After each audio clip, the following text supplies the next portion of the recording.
کتنا عجیب موڑ ہے اس وقت پاکستان کی ہسٹری میں کہ ایک طرف ہم معاشی طور پر دیوالیہ ہونے جا رہے ہیں. آئی ایم ایف ہماری بات سننے کے لیے تیار نہیں ہے. جو معاہدہ نومبر دسمبر میں ہونا چاہیے تھا مارچ آ گیا ہے. ہم مڈ آف دی مارچ کی طرف بڑھ رہے ہیں اور سٹاف لیول ایگریمنٹ کا انتظار کر رہے ہیں. تو اتنا یہ جو خوفناک کرائسس ہے، یہ کرائسس اس وجہ سے نہیں ہے کہ پی ڈی ایم کی جو گورنمنٹ ہے اس کے ساتھ آئی ایم ایف ڈیل نہیں کرنا چاہتا. یہ کرائسس اس لیے ہے کہ جتنی بڑی اس وقت پاور سٹرگل ملک کے اندر چل رہی ہے، تو ان لوگوں کو پتہ ہی نہیں ہے انٹرنیشنل کمیونٹی کو کہ آنے والے وقت میں پاکستان کا رخ کیا ہوگا. کیا وہ جو ایگریمنٹ آئی ایم ایف ہمارے ساتھ کرے گا اس کو کال کلاں کوئی رسپیکٹ کرے گا یا نہیں کرے گا؟ اصل سوال یہ ہے. اور اس کے ساتھ جڑا سوال یہ ہے کہ یہ جتنی بڑی فائنینشیل اکنامک کرائسس سے ہم گزر رہے ہیں اور دنیا نے ہمارے ساتھ اپنی ریلیشن شپ کو آج سر نو ترتیب دے دیا ہے. یورپ، امریکہ اور مڈل ایسٹ وہ سارے ایک لائن میں کھڑے ہیں چین کے خلاف، اور چین دوسری سائڈ پہ پاکستان کی سپورٹ کے لیے اپیل کر رہا ہے. یہ دنیا کا تبدیل شدہ نقشہ ہے، اور اس تبدیل شدہ نقشے میں اگر رہ کے پاکستان کی ریاست یکسو نہیں ہے اور اس کرائسس میں سے ایک راستہ پیدا کرنے کے لیے متحد نہیں ہے، تو یہ بہت بڑی بدقسمتی ہے. اور اب ہم ذکر کرتے ہیں کہ یہ متحد کیوں نہیں ہے ریاست. اس کی بنیادی وجہ کیا ہے؟ اس کی بنیادی وجہ یہ ہے کہ اس وقت جو ان فائٹ چل رہی ہے وہ یہ نہیں ہے سٹرگل عمران خان کی اور پی ڈی ایم کی جماعتوں کی نہیں ہے. اگر آپ دیکھتے ہیں سٹرگل کیا ہے، سٹرگل بیسیکلی پردے کے پیچھے چل رہی ہے.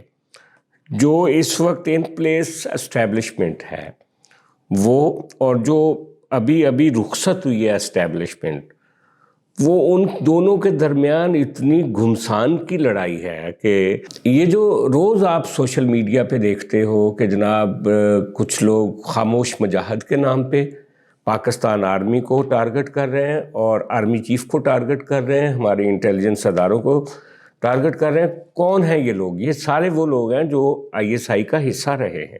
یہ وہ سارے لوگ ہیں جو پاکستان آرمی کا حصہ رہے ہیں، اور وہ تھریٹن کر رہے ہیں کہ جناب آپ کے خلاف میوٹنی ہو سکتی ہے، کرنل ریولیوشن آ سکتا ہے، سپاہی اٹھ کے بغاوت کر سکتے ہیں اگر آپ نے جو عمران خان کو انڈو کرنے کی پالیسی شروع کی ہوئی ہے اس کو اگر آپ روک لیں.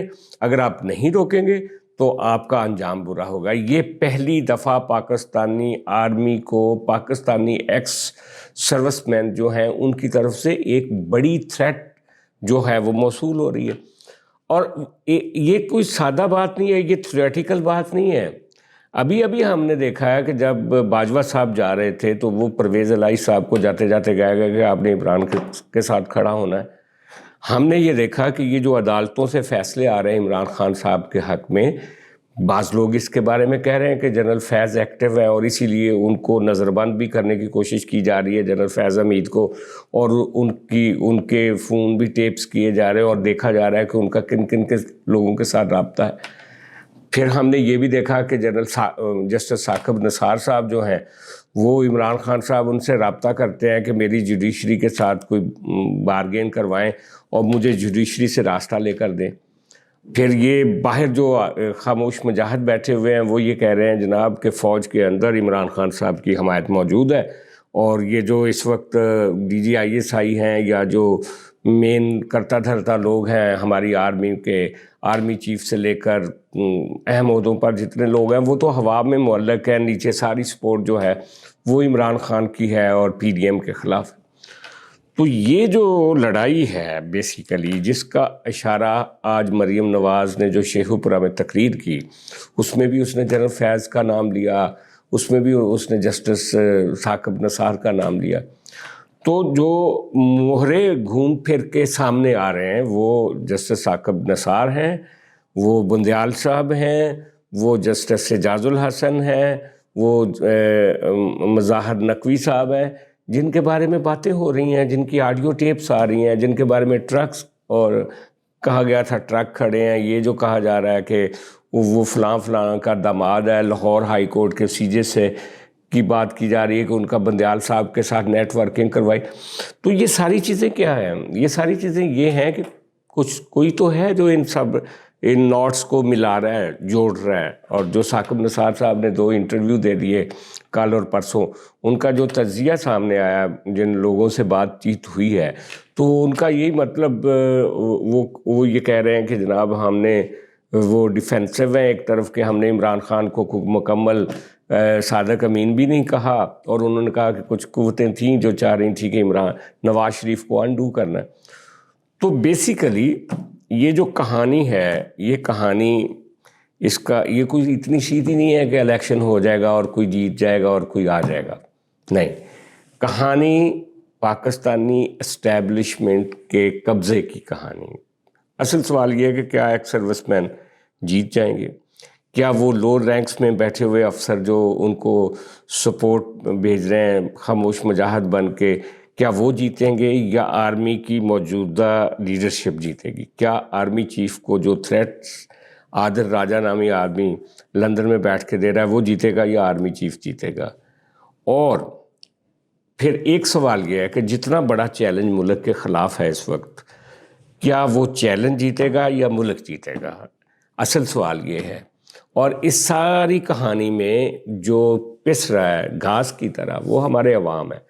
ذرا سا ڈالر اوپر جاتا ہے، ذرا سا پیٹرول کی قیمت بڑھتی ہے، بجلی کی قیمت بڑھتی ہے، تو اس کا وکٹم صرف اور صرف غریب آدمی ہے.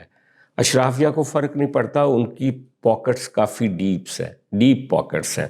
ہماری سول ملٹری بیوروکریسی کی جو ہائی رینکس ہیں وہ بڑے طاقت میں ہیں، مزے میں ہیں.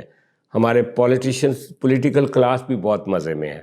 صرف اگر پس رہا ہے تو وہ لوور مڈل کلاس پس رہی ہے، وہ بے روزگار پس رہا ہے، وہ عام آدمی پس رہا ہے. اور اگر یہ جو پاور سٹرگل ہے اشرافیہ کی اور یہ فوجیوں کی اور یہ ریٹائرڈ فوجیوں کی اور یہ جو پی ڈی ایم کی یا نان پی ڈی ایم کی یا پی ٹی آئی کی اور نان پی ٹی آئی کی، قطع نظر اس کے کہ کون مقبول ہے کون مقبول نہیں ہے، لیکن اس ساری پاور سٹرگل جو ہے انڈر کوسچن آ جائے گی اگر عام آدمی اٹھ کے کھڑا ہو گیا. اور عام آدمی، یہ بات ذہن میں رکھیں کہ وہ وقت دور نہیں ہے جب عام آدمی بغیر کسی سیاسی پارٹی کے بینر کے بغیر کھڑا ہوگا. وہ وقت پاکستان کے لیے بہت خطرناک ہوگا. پاکستان کو اس وقت ریفارم کی ضرورت ہے، ایک بڑی سٹرونگ ٹرانزیشن کی ضرورت ہے کہ جس طرح کی اکانومی ہم چلاتے رہے ہیں وہ اب آنے والے وقت میں وہ اس اکانومی سے یہ ملک نہیں چل سکے گا. اور یہ جو اسٹیبلشمنٹ عدلیہ کے ساتھ مل کے جو سازشیں کرتی رہی ہیں، فیوچر میں اگر یہ سازشیں جاری رہیں تو یہ ملک کی بقا خطرے میں پڑ جائے گی. نہ وہ اکانومی ہے، نہ وہ پاور سٹرکچر چل سکتا ہے، اور نہ ہی یہ جو روایتی سیاست ہے عمران خان صاحب والی اور پی ڈی ایم والی وہ چل سکتی ہے. عام آدمی کو جب تک ہم سرو نہیں کرے گی political class, civil military bureaucracy عام آدمی کے لیے جب تک نہیں سوچے گی، تب تک ایک بڑا خونی اور خطرناک موڑ جو ہے وہ پاکستان کا انتظار کر رہا ہے. ہم سب کو اس کے لیے بچنا چاہیے اور ان سب کو ہوش کے ناخن لینے چاہیے.